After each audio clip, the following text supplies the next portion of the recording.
इसकी study point Siliguri में आप सभी का स्वागत है। आप इसके स्टडी पॉइंट सिलीगुड़ी के प्लेलिस्ट में जाकर क्लास वाइज या सब्जेक्ट वाइज प्लेलिस्ट को चुनिए और पढ़ाई करते रहिए, आपको बहुत अच्छा लगेगा। अगर आप इसकी स्टडी पॉइंट सिलीगुड़ी को सब्सक्राइब नहीं किए हैं तो जल्दी से सब्सक्राइब कर दीजिए और बेल आइकन को भी दबा दीजिए ताकि आपको हर नए वीडियो का नोटिफिकेशन मिलता रहे। आप लाइक शेयर ज़रूर कीजिएगा। स्टडी पॉइंट सिलीगुड़ी, इस वीडियो में हम लोग model activity task life science part 1 class 9 को देख रहे हैं। जी हाँ, मॉडल एक्टिविटी टास्क क्लास 9। सबसे पहला क्वेश्चन जो model activity task class 9 life science का था, नंबर 1, माइटोकॉन्ड्रिया का साफ डायग्राम बनाएं और नीचे दिए गए अंगों को चिन्हित कीजिए। Inner membrane, outer membrane, cristae junction और ऑक्सीजन। देखिए, इंग्लिश वर्जन का क्वेश्चन और हिंदी वर्जन का क्वेश्चन में काफ़ी अंतर है। आप स्क्रीन पर देख पा रहे होंगे कि क्वेश्चन कैसा दिख रहा है। तो हमारे पास स्क्रीन पर आप देख पा रहे हैं कि माइटोकॉन्ड्रिया का डायग्राम बनाया गया है। यह माइटोकॉन्ड्रिया का डायग्राम है और इसका इनर मेम्ब्रेन दिखाया गया है यहाँ पर, आउटर मेम्ब्रेन यहाँ पर, क्रिस्टी और ऑक्सीजोम कौन सा है। तो ये 4 पार्ट दिखाए गए हैं, इसीलिए इसमें 4 पार्ट को ही लेबल किया गया है। आप डायग्राम स्क्रीन पर देख पा रहे होंगे, जैसा किताब में दिया गया है वैसा भी चाहें तो आप बना सकते हैं, किंतु उसमें ऑक्सीजोम नहीं है। तो इसीलिए आप इसी डायग्राम को प्रैक्टिस कीजिए और सही से बना लीजिए। कि स्टडी पॉइंट सिलीगुड़ी को सब्सक्राइब नहीं किए हैं तो तुरंत सब्सक्राइब कर दीजिए और बेल आइकन को भी दबा दीजिए ताकि आपको जब भी नया वीडियोस अपलोड किया जाए नोटिफिकेशन मिल जाए। तो चलिए हम लोग क्वेश्चन नंबर 2 की ओर बढ़ते हैं। क्वेश्चन नंबर 2 में दिया गया है मोनेरा और प्लांटी राज्य में अंतर वर्णन करो।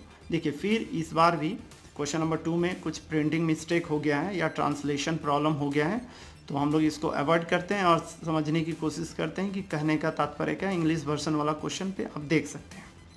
मोनेरा और प्लांटी के बारे में आप क्वेश्चन आपके पास में है जिसमें इन दोनों का अंतर लिखना है, इन दोनों के साथ सेल का प्रकार और सेलुलर ढांचा के ऊपर में और इकोसिस्टम में इनकी भूमिका के ऊपर में। तो चलिए शुरू करते हैं। मोनेरा, प्लांटी, ठीक है। सेल का प्रकार और सेलुलर ढांचा यह पॉइंट है, इसके ऊपर में किस तरह से आप अंतर मोनेरा और प्लांटी में दिखा सकते हैं। मोनेरा एक कोशिकीय तथा प्रोकैरियोटिक होते हैं।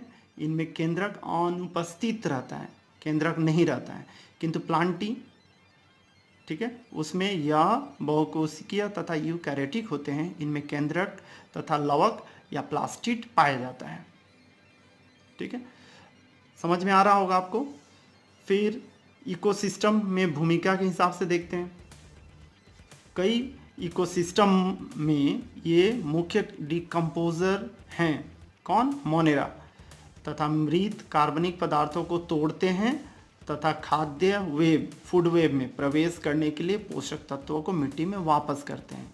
तो यह इकोसिस्टम में क्या भूमिका है मोनेरा का, वो पता चल रहा है। डिकम्पोजर के रूप में काम करते हैं। प्लांटी क्या करते हैं? जंतु तथा उसके इकोसिस्टम को प्लांटी पोषण प्रदान करता है, क्योंकि प्लांट्स के छोड़कर जीवन संभव नहीं है। तो प्लांटी ही है जो भोजन देते हैं, पोषण के लिए पदार्थों को जीव जगत को देता है और मिट्टी के कटाव को भी नियंत्रित करता है। तो इस तरह से हम लोग क्वेश्चन नंबर 2, जिसमें मोनेरा और प्लांटी में अंतर लिखना था, को समाप्त करते हैं। आगे बढ़ते हैं। क्वेश्चन नंबर 2 का सेकंड पार्ट क्वेश्चन जो दिया गया है उसमें बोला गया है कि सार्क वर्ग के जीवों को 3 चारित्रिक विशेषताएं लिखो। तो क्वेश्चन में प्रिंटिंग मिस्टेक है, ये समझ लीजिएगा आप। एक्चुअल में इंग्लिश वर्जन में क्वेश्चन में लिखा गया है कि सार्क को किस क्लास में, किस वर्ग में रखा गया है और इस वर्ग का जिस वर्ग में रखा गया है उस वर्ग की विशेषताएं लिखें। तो देखिए हम लोग इसका आंसर देखते हैं। शार्क मत्स्य वर्ग या पीसीस वर्ग से संबंध रखता है। इस वर्ग की विशेषताएं, ठीक है, पीसीस वर्ग, इस वर्ग की विशेषताएं निम्नलिखित हैं। जल में, 1 नंबर पॉइंट, जल में जीवन व्यतीत करने वाली मछलियों की त्वचा डर्मल सल्क से ढकी रहती है। 2 नंबर, प्रचलन अंग के रूप में पखना फिन्स की उपस्थिति होती है तथा संवेदी अंग के रूप में पार्श्व रेखा लेटरल लाइन की उपस्थिति होती है। ये ठंड रक्त वाले कोल्ड ब्लडेड एनिमल्स होते हैं जो मत्स्य वर्ग के प्राणी होते हैं, ठीक है, ठंड रक्त वाले प्राणी होते हैं तथा वे पानी में अंडा देते हैं। तो इस तरह से आप 3 पॉइंट लिख लीजिएगा। शार्क क्यों पीसीस क्लास में आता है उसको बताने के लिए। एक्चुअली करना क्या, आपको पीसीस क्लास का जो फीचर्स है, जो कैरेक्टरिस्टिक्स है, उसी को लिख देना है। तो इसीलिए आप जितने भी क्लासेस हैं उन सब का फीचर्स को, कैरेक्टरिस्टिक्स को, विशेषताएं को याद करके रखिएगा ताकि ऐसा क्वेश्चन आए तो आप इसी तरह से बना के लिख पाएँ। इसके स्टडी पॉइंट सिलीगुड़ी के साथ जुड़ने के लिए आप सभी को धन्यवाद। आप लोगों का सपोर्ट मिल रहा है, इसके लिए बहुत बहुत धन्यवाद देता हूँ। इसके स्टडी पॉइंट सिलीगुड़ी के तहत हम लोग आने वाले समय में और बेहतर वीडियोस लाएंगे। आप लोग एंजॉय कीजिएगा, क्लास वाइज कीजिएगा। अगर आपको प्लेलिस्ट ढूंढने में दिक्कत हो रही है तो आप इसके स्टडी पॉइंट सिलीगुड़ी टाइप कीजिएगा और उसके बाद फिर प्लेलिस्ट टाइप कीजिएगा तो आपके पास प्लेलिस्ट आ जाएगा और उसके बाद आप अपना क्लास को चूज़ करके उस प्लेलिस्ट को या सब्जेक्ट को या टॉपिक को चूज़ करके आप स्टडी करते रहिएगा। Thank you very much for supporting us. तो आगे हम लोग बढ़ते हैं क्वेश्चन नंबर 3 की ओर। क्वेश्चन नंबर 3 में देखिए, स्क्रीन पर भी क्वेश्चन इंग्लिश वर्जन वाला दिख रहा होगा आपको। इसमें दिया गया है सीलोम युक्त एक जीव का नाम बताइए, ये बताना है। तो आप इसमें क्या लिखेंगे, एस्कैरिस हमने एग्जाम्पल लिखा, इसके जगह में आप चाहें तो विचेरिया भी लिख सकते हैं, और भी नाम है उसको भी लिख सकते हैं, किंतु एस्कैरिस लिखिए या विचेरिया लिखिए, इन दो को लिख दिए। एस्केलमिंथस नेमाटोडा फाइलम से संबंध रखता है, तो अब नेमाटोडा फाइलम से संबंध रखता है तो इसी की विशेषताएं बताना है। क्वेश्चन में जैसे बोला गया है, तो नेमाटोडा संघ को राउंड वॉर्म या गोल क्रीमी भी कहा जाता है। तो इसका मतलब क्या हो गया, आप समझ गए कि एस्केलमिंथस या नेमाटोडा, राउंड वॉर्म, ये सब एक ही फाइलम हो गया, एक ही फाइलम हो गया। इसी के भीतर में ही एस्कैरिस आ गया, विचेरिया आ गया, इस तरह से और भी जो प्राणी होंगे वो सब इसके अंतर्गत आ जाएंगे। तो आगे बढ़ते हैं हम लोग। इस संघ की 2 विशेषताएं लिखते हैं। ये जलीय, स्थलीय या परजीवी होते हैं और इस संघ के जंतुओं का शरीर अखंडित, लंबे पतले धागे जैसा बेलनाकार होता है और दोनों सिरे से नुकीले होते हैं, ठीक है। देखिए, इनमें कृत्रिम देहगुहा होती है और इनमें आहार नाल, एलिमेंट्री कैनल विकसित होता है तथा मुख द्वार व गुदा भी उपस्थित होता है, एनस भी उपस्थित होता है। तो इस तरह से हम लोग क्वेश्चन नंबर 3 का पार्ट ए खत्म कर लेते हैं और पार्ट बी में क्वेश्चन क्या दिया हुआ है वो आप देख पा रहे होंगे स्क्रीन पे।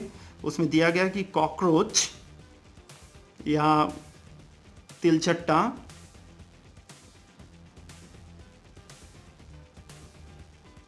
ऑर्थोपोडा वर्गीकरण के साथ शामिल किया गया है, इसके विशेषताएं बताइए, या फिर क्यों ऑर्थोपोडा संघ में कॉकरोच को शामिल किया गया है। यह है, हिंदी में क्वेश्चन उतना स्पष्ट नहीं, इंग्लिश वाले वर्जन को आप सही से देख लीजिएगा तो समझ में आ जाएगा। तो कॉकरोच को ऑर्थोपोडा फाइलम या ऑर्थोपोडा संघ में शामिल किया गया है। इसका कारण क्या है, तिलचट्टा का शरीर खंडयुक्त होता है तथा इनमें जुड़े हुए पैर, ज्वाइंट लेग्स होते हैं, ठीक है।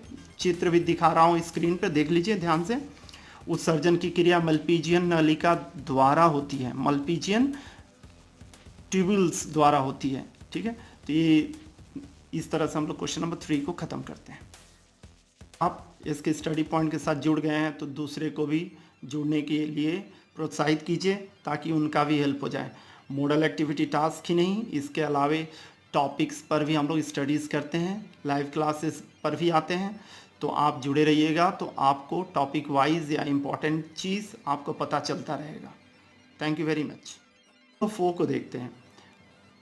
इसमें दिया गया है विटामिन ए, विटामिन डी, इन दोनों की भूमिका मानव देह में किस तरह होती है ये बताना है। और दूसरा पार्ट इसी क्वेश्चन का जिसमें विभाजन कला या मेरिस्टेमेटिक टिश्यू की विशेषताएं बतानी है। तो चलिए शुरू करते हैं। मानव देह में विटामिन ए की भूमिका। विटामिन ए रोडोस्पिन के निर्माण में सहायक होता है। नंबर 2, यह रतौंधी जिसको नाइट ब्लाइंडनेस इंग्लिश में बोलते हैं तथा त्वचा के रोगों को होने से बचाता है। नंबर